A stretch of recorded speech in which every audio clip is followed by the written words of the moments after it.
আপনার ওয়াইফাই কেন স্লো, কেন রুম থেকে বের হলে আর স্পিড থাকে না, কি কারণে যথেষ্ট ভালো সিগন্যাল থাকা সত্ত্বেও ভিডিও আটকে যাচ্ছে, গেম খেলা যাচ্ছে না। ইনফ্যাক্ট আপনার কাছে মনে হচ্ছে সবই তো ঠিক আছে, সবই তো ঠিক থাকার কথা, তারপরেও কেন এরকম হইতেছে বুঝতেছেন না। ওয়াইফাই ডিবিএম এই কথাটার সাথে আপনারা কিন্তু সবাই পরিচিত কম বেশি, বাট যারা এখন পর্যন্ত অপরিচিত আছেন এই টার্মটার সাথে তাদেরকে বলতেছি ডিবিএম মানে হচ্ছে ডেসিবলস পার মিলি ওয়াট, সংক্ষেপে ডিবিএম। এটা হচ্ছে ওয়াইফাই সিগন্যালকে মেজারমেন্ট করার জন্য যতগুলো পদ্ধতি আছে তার মধ্যে সবচেয়ে পপুলার। এছাড়াও আরও একটা পপুলার পদ্ধতি আছে, তার নাম হচ্ছে আরএসএসআই, অর্থাৎ আরএসএসআই। এর মানে হচ্ছে রিসিভড সিগন্যাল স্ট্রেংথ ইন্ডিকেটর। যাই হোক, এটা নিয়ে অন্য আরেকদিন কথা বলা যাবে। আজকের ভিডিওতে আমরা শুধুমাত্র ডিবিএম সম্পর্কে আলোচনা করব। আপনারা অনেক সময় দেখবেন যে -13, -30, -50, -70, ইভেন -90 ইত্যাদি ইত্যাদি বিভিন্ন মানগুলো অনেক জায়গায় অনেক বিষয়ের সঙ্গে রিলেট করে লেখা থাকে। আসলে এগুলোর মানে কি বোঝার চেষ্টা করব। ডিবিএম দেখে কিভাবে ওয়াইফাই সিগন্যালের অবস্থা বোঝা যায় সেটা জানার চেষ্টা করব। ডিবিএম কি কি কারণে কমতে পারে সেটাও জানার চেষ্টা করব। কোন ধরনের ডিবিএম থেকে আপনি কি কাজ করতে পারবেন বা আদৌ কোনো কাজ করতে পারবেন কিনা এই সম্পর্কে জানবো, এবং আরও জানার চেষ্টা করব ডিবিএম এর সঙ্গে আসলে ল্যাটেন্সি এবং স্পিডের কি সম্পর্ক। সো চলেন শুরু করা যাক। পুরো ভিডিও জুড়ে আমি মাজহারুল ইসলাম থাকবো আপনাদের সাথে। আপনারা দেখছেন টিএসপি। টিএসপি মানে হচ্ছে টোটাল সলিউশন প্লাস। আচ্ছা, প্রথমেই বলি ডিবিএম এর এই বিষয়টা আপনারা আপনাদের মোবাইল ফোন দিয়ে নর্মালি কখনো দেখতে পারবেন না, হয়তো অনেক মোবাইল দিয়ে এটা দেখা যায় না। বাট গুগল প্লে স্টোরে কিছু অ্যাপ পাওয়া যায় যেগুলোর সাহায্যে মানে ওয়াইফাই অ্যানালাইজার বা স্পিড টেস্ট এই টাইপের কিছু অ্যাপ পাওয়া যায়। এদের সাহায্যে আসলে আপনি কত ডিবিএম সিগনালে আসেন এই জিনিসটা বুঝতে পারা যায়। যেমন ধরেন উদাহরণস্বরূপ আমি ওয়াইফাই স্পিড টেস্ট এই অ্যাপটার কথা বলতে পারি। এই অ্যাপটা আমি দীর্ঘদিন যাবত আপনাদেরকে মানে বিভিন্ন ধরনের রেজাল্ট দেখানোর কাজে ব্যবহার করে আসতেছি। তো এই অ্যাপটা ইনস্টল করতে গেলে আপনাদেরকে প্রথমে গুগল প্লে স্টোরে যেতে হবে, তারপরে সার্চ বারে লিখবেন ওয়াইফাই স্পিড টেস্ট এবং এই যে অ্যাপটা আসলো এটাকে ইনস্টল করতে হবে। তারপরে এই অ্যাপটার সাহায্যে আপনি যখন ডিবিএমটা টেস্ট করতে যাবেন তখন দেখবেন যে আসলে কোনো কিছু শো করতেছে না। এর কারণ হতে পারে যে আপনার লোকেশনটা বন্ধ করা। দেন আপনি আপনার মোবাইলে লোকেশনটা অন করে দিবেন এবং তখন দেখবেন যে ডিবিএমটা চলে আসবে। অথবা প্রথম থেকে আপনি লোকেশনটা অন করে তারপরে অ্যাপটা ওপেন করবেন। দেন ওয়াইফাইয়ের যে সিগন্যাল স্ট্রেংথ অর্থাৎ ডিবিএম সেটা কিন্তু দেখেন নাম্বার হিসাবে শো করতেছে, এবং এই নাম্বারের আগে দেখেন একটা মাইনাস আছে।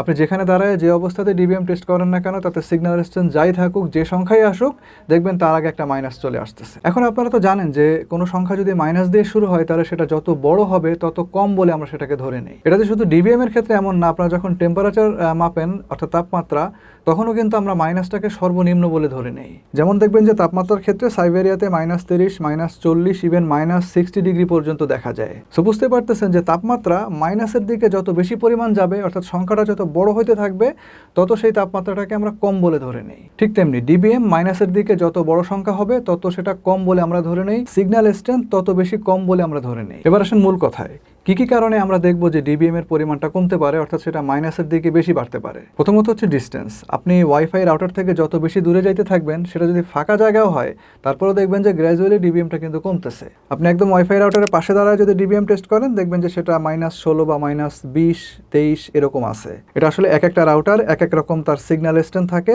সেই হিসাবে এই জিনিসটা শো করবে। এবার আপনি রাউটার থেকে একটু দূরে যান, দেখবেন যে সেটা মাইনাসের পরে বেশি সংখ্যা শো করতেছে, অর্থাৎ স্ট্রেংথ কিন্তু কমতে থাকবে। আপনি আরও দূরে যান, আরও দূরে যান, এভাবে যেতে যেতে দেখবেন যে -90 থেকে -96 এরকম ডিবিএম পর্যন্ত চলে যাবে। এরপরে দেখবেন যে সেটা ডিসকানেক্টেড হয়ে গেছে। এবং আগে যেমনটা বললাম যে এটা আসলে এক একটা রাউটার ভেদে এক এক রকম আচরণ করতে পারে। যেমন অনেকগুলো আছে দেখবেন যে -70 পরে গেলেই আপনার ডিসকানেক্টেড হয়ে যাচ্ছে, আবার অনেকগুলো দেখবেন যে সেটা -90, 96 পর্যন্ত টানতে পারতেছে। আপনি যখন ফাঁকা জায়গায় ডিবিএম টেস্ট করবেন তখন দেখবেন যে অনেক কম পরিমাণে সেটা কমতেছে এবং অনেক বেশি ডিবিএম পর্যন্ত কিন্তু আপনার কানেকশন এস্টাবলিশ থাকতেছে। বাট আপনি যদি বাড়ির ভিতরে থাকেন অর্থাৎ বাসার ভিতরে থাকেন তাহলে দেখবেন যে খুব বেশি দূর আপনি যাইতে পারেন নাই, তার আগে অনেকখানি ডিবিএম কিন্তু কমে গেছে, এবং অনেক কম পরিমাণ ডিবিএম লস থাকা সত্ত্বেও কিন্তু আপনার লাইনটা দেখা যাবে যে একটু বেশি দূরে গেলেই ডিসকানেকশনের শিকার হইতেছে। এর কারণটা হচ্ছে ডিস্টেন্স তো আছেই, সেই সঙ্গে সঙ্গে দেয়াল, বিভিন্ন ধরনের অবস্ট্রাকল বা আসবাবপত্র, দরজা ইত্যাদি ইত্যাদি চলে আসার কারণে, সোজা কথা নানা ধরনের প্রতিবন্ধকতা সৃষ্টি হওয়ার কারণে এই জিনিসগুলো ঘটে। এরপরে বাসার ভিতরে বাসার বাইরে বিভিন্ন ধরনের ইন্টারফারেন্স থাকে, যেমন পাড়া প্রতিবেশীর wifi signal, TV, fridge, oven ইত্যাদি ইত্যাদি। এদের কারণেও কিন্তু সিগন্যাল স্ট্রেংথ বা ডিবিএম আরও দ্রুত পরিমাণ মানে আরও দ্রুত হারে কমতে থাকবে। সুতরাং এখন আমরা জানি যে বাসার ভিতরে কি কি কারণে ডিবিএমটা লস খাইতে পারে, সিগন্যাল স্ট্রেংথটা কমে যাইতে পারে। এবার আমরা দেখবো যে আসলে মোবাইল ফোনে কি ধরনের ডিবিএম শো করলে অর্থাৎ কি ধরনের সিগন্যাল স্ট্রেংথ শো করলে কি ধরনের কাজ সেখান থেকে আমরা করতে পারবো, কি করতে পারবো না, বা করলে কতটুকু করতে পারবো, কখন সেটা ডিসকানেকশনের শিকার হবে। আপনি যদি আপনার রাউটারের একদম কাছে থাকেন অথবা আপনি যদি আপনার রাউটার যে রুমে রাখছেন সেই রুমেই থাকেন, তাহলে সিগন্যালটা ডিবিএমটা খুব সম্ভবত আপনার মানে ফোনে -16 থেকে -30 পর্যন্ত শো করতে পারে, এবং এটাই হচ্ছে সবচেয়ে স্ট্রংগেস্ট সিগন্যাল। এবং আপনি যদি এরকম একটা সিগন্যালের স্ট্রেংথের মধ্যে থাকতে পারেন, আপনি আপনার মোবাইলের এবং আপনি আপনার রাউটারের যে স্ট্যান্ডার্ড সেই অনুসারে সর্বোচ্চ কাজটা করতে পারবেন। অর্থাৎ প্রত্যেকটা মোবাইল ফোনের একটা নির্দিষ্ট ক্যাপাসিটি থাকে, সর্বোচ্চ মানে আপনার ইউজেবল ক্যাপাসিটি থাকে, একটা রাউটারের কিন্তু ঠিক তেমনি। সো এই ক্ষেত্রে এই ধরনের স্ট্রেংথের ক্ষেত্রে আপনি আপনার মোবাইল ফোন এবং রাউটারের যে কম্বিনেশন তার সর্বোচ্চটা ইউজ করতে পারবেন, সর্বোচ্চ পোটেনশিয়ালটা ইউজ করতে পারবেন। ধরেন আপনার রাউটারটা যদি 4K স্ট্রিমিং সাপোর্টেড হয় এবং আপনার মোবাইল ফোনটাও যদি একই রকম হয়, তাহলে এই জায়গা থেকে আপনি সেটা ইউজ করতে পারবেন। প্লাস গেমিংয়ের ক্ষেত্রেও আপনি সর্বনিম্ন ল্যাটেন্সি পাবেন। আপনি যখন এই অবস্থায় আপনার রাউটার থেকে দূরে যেতে থাকবেন, অর্থাৎ রুমের বাইরে চলে যাবেন, তখন দেখবেন যে সিগন্যাল স্ট্রেংথটা আস্তে আস্তে কমতেছে, অর্থাৎ ডিবিএমটা বেশি পরিমাণ মাইনাসের দিকে যাওয়া শুরু করবে। আপনি -30 থেকে -50 ডিবিএম পর্যন্ত সিগন্যালকে এক্সিলেন্ট কনসিডার করতে পারেন, এবং এই সিগন্যালেও আপনি আপনার রাউটারের যে সর্বোচ্চ ক্যাপাসিটি সেটা ব্যবহার করতে পারবেন। কিন্তু কিছুটা ল্যাটেন্সি সেখানে চলে আসবে, কিছুটা লোডিং টাইম বা ডিলে সেখানে দেখা দিতে পারে, but it will be absolutely fine. তো ডিবিএমটা বাড়ার কারণ হচ্ছে আপনি তো আগে একদম রাউটারের পাশে ছিলেন, রুমের ভিতরেই ছিলেন, সিগন্যাল কিন্তু সেখানে কোথাও বাধাপ্রাপ্ত হয় নাই, ডিরেক্ট আপনার মোবাইলের কাছে চলে আসছে। বাট এখন যেহেতু আপনি রুমের বাইরে চলে গেছেন, এখন কিন্তু আপনার এবং রাউটারের মাঝখানে একটা দেয়াল চলে আসছে। সো ওই দেয়ালে রিফ্লেকশন হয়ে বা দেয়ালের ভিতর থেকে ওই সিগন্যালটা আপনার মানে ফোন পর্যন্ত পৌঁছাচ্ছে, যার ফলে সিগন্যালের যে স্ট্রেংথ অর্থাৎ ডিবিএম সেটা কমে যাবে, এবং এই যে মানে আপনার ল্যাটেন্সি চলে আসলো, ডিলে চলে আসলো, এটাই আসলে মূলত এই কারণের জন্য দায়ী। তো যে কোনো রাউটারে আমি দেখছি যে কম বেশি রুমের বাইরে চলে গেলে সর্বোচ্চ -50 ডিবিএম পর্যন্ত কমে। এর থেকে বেশি যদি কমে আপনার, তাহলে আপনি বুঝবেন যে আপনার রাউটারে ডেফিনেটলি কোনো সমস্যা আছে। সো এই ক্ষেত্রে সমাধানও আছে। আপনি যদি রাউটার চেঞ্জ না করতে চান, আপনি রাউটারটাকে রিপজিশনিং করতে পারেন। হয়তোবা আপনি একটু ভিতরের দিকে রাখছেন, সেটাকে বের করে এনে দরজার পাশে রাখতে পারেন, তাহলে দেখবেন যে এই সমস্যাটা অনেকখানি আপনার সলভ হয়ে গেছে।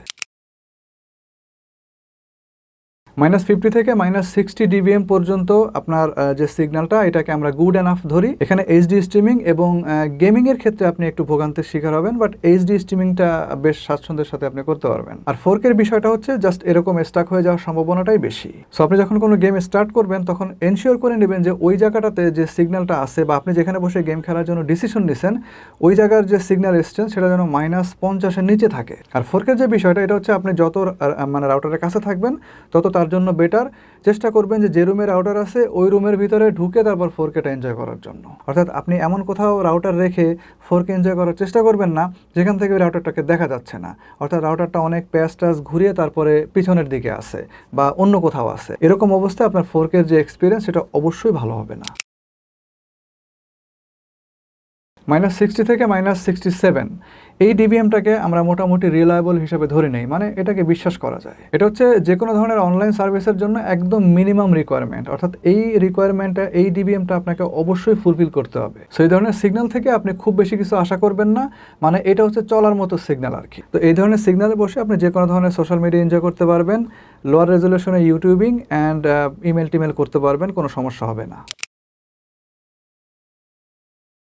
-70 ডিবিএম এটা কোনো স্ট্রং সিগন্যাল না, মাচ উইকার। এখানে দাঁড়িয়ে আপনি হয়তো অনলি ইমেল টিমেল করতে পারবেন। আর যদি আপনার রাউটার খুবই হাই এন্ডের হয় এবং ডিভাইসটাও খুব অ্যাডভান্সড হয়, তাহলে হয়তো বা এইখান থেকে আপনি সোশ্যাল মিডিয়া অথবা একদম লোয়ার রেজুলেশনের যে ইউটিউব আছে সেটা দেখতে পারবেন। আসলে হাই এন্ডের যে রাউটারগুলো থাকে, এগুলোর প্যাকেট ম্যানেজমেন্ট অনেক ভালো থাকে, একদম ওই স্ট্রেংথের সিগন্যাল পর্যন্ত দেখা যাচ্ছে যে তারা প্যাকেটগুলোকে খুব ভালো মতো প্রসেস করতে পারে। এগুলোর মধ্যে আবার বিম ফর্মিংটাও কিন্তু খুব ভালো মতো কাজ করে। অবশ্য সব রাউটারেই মোটামুটি বিম ফর্মিং থাকে, বাট ওই রাউটারগুলোতে একটু বিম ফর্মিংটা এনহ্যান্সড আকারে থাকে, ফলে এরকম সিগন্যালেও দেখা যাচ্ছে যে ডিভাইসগুলো ভালো পারফর্ম করে। এটা হচ্ছে একদমই আনকমন সিনারিও, কারণ আপনার হয়তো বা হাই এন্ডের মোবাইল ফোন আছে, কিন্তু আপনি হয়তো বা এতটা অ্যাওয়ার না যে আপনার কাছে অনেক হাই এন্ডের রাউটার থাকবে। সো এটা হচ্ছে আনকমন সিনারিও। কমন সিনারিও হচ্ছে আপনি আসলে এই সিগন্যাল থেকে কিছুই করতে পারবেন না, যেহেতু আপনার রাউটারটা নর্মাল। -70 থেকে -80 ডিবিএম এটা হচ্ছে খুবই আনরিলায়েবল সিগন্যাল স্ট্রেংথ। এই সিগন্যাল স্ট্রেংথ থেকে আসলে কিছুই করা সম্ভব না। একদম খোলামেলা জায়গা যদি হয়, তাহলে আপনি হয়তোবা এখান থেকে টুকটাক কিছু ব্রাউজিং বা ইভেন সোশ্যাল মিডিয়ার ক্ষেত্রে হয়তোবা কিছু করতে পারবেন, বাট ইউটিউব হয়তোবা একদমই পসিবল হবে না। খোলা জায়গায় হইলে যেটা হবে, আপনার হয়তোবা কোনো অবস্ট্রাকল নাই, কোনো ইন্টারফারেন্স নাই, হয়তো বা গ্র্যাজুয়ালি ডিস্টেন্সের কারণে ডিবিএমটা লস খাইছে, সেখান থেকে হয়তো আপনি কিছু করতে পারবেন -80 টু -70 dBm এ। বাট এটা যদি আপনার বাসার ভিতরে হয়, অর্থাৎ এখানে কিন্তু আপনার ডিস্টেন্স আছে, ইন্টারফারেন্স আছে, অবস্ট্রাকল আছে, সব কিছুর কারণে যদি -80 হয় তাহলে এখান থেকে কিছুই করতে পারবেন না, কারণ একদম উইকার সিগন্যালেও কিন্তু প্যাকেট যাইতে পারে। বাট আপনার যদি এত বেশি অবস্ট্রাকল থাকে তাহলে কিন্তু প্যাকেট ওই ডিস্টেন্সে আর পৌঁছাইতে পারবে না, আর ডাটা প্যাকেট যদি পৌঁছাইতে না পারে তাহলে তো ওখান থেকে আর কিছু করা সম্ভবই না।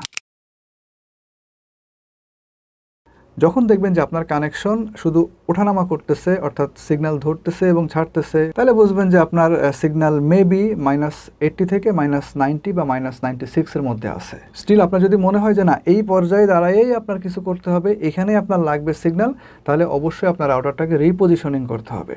অর্থাৎ রাউটার যে চিপার মধ্যে আছে সেখান থেকে বের করে এমন একটা জায়গায় রাখতে হবে যেন অন্তত পক্ষে মডেস্ট টাইপ অফ সিগন্যাল ওই পর্যন্ত পৌঁছাইতে পারে। সো আপনার মোবাইল ফোনে যদি কোনো জায়গায় দাঁড়ায় খুব বেশি পরিমাণ স্লোনেস ফেস করেন অথবা খুব বেশি পরিমাণ ডিসকানেকশন ইস্যু থাকে, তাহলে অন্তত পক্ষে মোবাইল ফোনের স্ক্রিনের দিকে তাকাইয়া কোনো একটা সফটওয়্যার ইনস্টল করে অ্যাটলিস্ট ডিবিএমটা চেক করেন যে ওইখানে অ্যাকচুয়ালি আপনি কতটা সিগন্যাল স্ট্রেংথ পাচ্ছেন। অযথা আসলে রাউটারে দোষ দিয়ে লাভ নাই, অযথা ডিভাইসকে দোষ দিয়ে লাভ নাই, আইসপুরেও দোষ দিয়ে লাভ নাই। আপনি নিজে থেকে একটু ট্রাই করেন না যে ওইখান পর্যন্ত আসলে আমি যেটা করতে যাচ্ছি সেটা করার অধিকার আমার আছে কিনা, সিগন্যালটা ওই পর্যন্ত আসতেছে কিনা। নাও ডিবিএম যেটা লস করতেছে সেটা যদি আসলে না করার কথা থাকে, মানে আপনার কাছে মনে হচ্ছে যে ভাইয়ার কথার সাথে আমার আসলে অবস্থাটা মিলতেছে না, ডিবিএম সেই হিসাবে আমার অনেক বেশি পাওয়ার কথা কিন্তু আমি পাইতেছি কম, তাহলে সেক্ষেত্রে কি করবেন? ওয়েল, এখানে দুইটা কালপিট থাকতে পারে, একটা হচ্ছে আপনার রাউটার আর একটা হচ্ছে আপনি নিজে।